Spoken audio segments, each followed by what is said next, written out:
ఇప్పుడు కథలే వేరు. పొలం వెళ్ళినప్పుడు ఎంత ఇన్ని కూరగాయలు ఇన్ని కూరలు కూడా అవసరం లేదు, కొంచెం పచ్చడి ఉన్న అమృతంలాగా ఉంటుంది పొలంలో తింటే కనుక. కానీ ఇప్పుడు అంతా సిటీ లైఫ్కి అలవాటు పడి ప్లేసులు ఉండవు, ఏముండవు. సో మనకి ప్లేస్ లేకపోయినా మనం క్రియేట్ చేసుకోవాలి. సో నేనైతే బాల్కనీ కానీ ఇంటి ముందు కారిడార్ కానీ నేను ఉన్న ప్లేస్లోనే చాలా వరకు నేను మొక్కలైతే పెట్టుకున్నాను. సో ఎప్పుడూ నేను హార్వెస్ట్ అంత షేర్ చేయను. ఫ్లవర్స్ కానీ చాలా ఫ్లవర్స్ నేను కట్ చేసేసి వాడేస్తూ ఉంటాను, అంటే దేవుడికి కానీ ఎవరికైనా ఇవ్వడం కానీ అట్లా చేస్తూ ఉంటాను. సో ఈసారి కొంచెం మా వాడు నేను వీడియో తీస్తా అంటే నేను ఓకే అన్నాను. సరే చిన్నగా విషయమైనా మీతో మాట్లాడొచ్చని. వచ్చినది కొంచెమైనా సరే చాలా హ్యాపీగా అనిపిస్తుంది.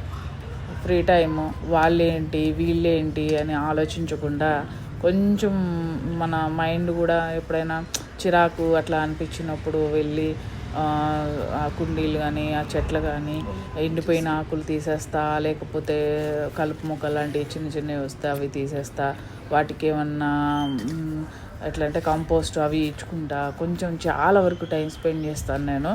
సో చాలా హ్యాపీగా అనిపిస్తుంది. ఖాళీ కూర్చొని వాళ్ళని వీళ్ళని తలుచుకోవడం కన్నా అంతకన్నా దరిద్రం ఇంకోటి ఉండదు కాబట్టి ఇది చాలా హ్యాపీ అనిపించింది అనమాట.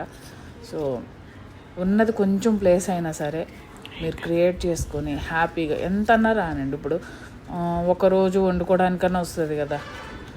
ఇప్పుడు బచ్చల కూర పప్పు చేసుకోవచ్చు, టమోటాలు ఇవి కూడా ఒక పూట వస్తుంది, అదే ఒక రోజు వస్తుంది టమోటా పప్పు, ఏదైనా సరే బాగుంటుంది. సో అట్లా నాకు తెలిసినంతలో నేనేదో షేర్ చేస్తున్నాను. నేనేదో ఫుల్ ఎక్స్పీరియన్స్డ్ ఏం కాదు, మనకు తెలియదు కూడా. కానీ మ్యాక్సిమం నేను తెలుసుకుంటా. చాలా వరకు అయితే నేను కొంచెం చెట్ల గురించి, వాటికి ఎట్లా ఇవ్వాలి ఏంటనేది, దాని పెస్ట్ వస్తే ఏమేమి ఇవ్వాలనేది కూడా నేను చాలా వరకు తెలుసుకున్నాను. నేను అది ఫాలో అయిపోయి కొంచెం పర్లేదు, ఇప్పుడిప్పుడే కొంచెం సక్సెస్ఫుల్గా రన్ అవుతున్నాయి. చాలా మొక్కలైతే వచ్చిన తర్వాత పెట్టిన తర్వాత అసలు ఒకసారి వచ్చేవి కాదు, ఇదైపోయాయి, ఎండిపోయాయి. సో చివరికి ఎట్లయినా సక్సెస్ అయిపోయినాయి. ఇప్పుడు ప్రతి మొక్క చాలా హెల్తీగా ఉన్నాయి.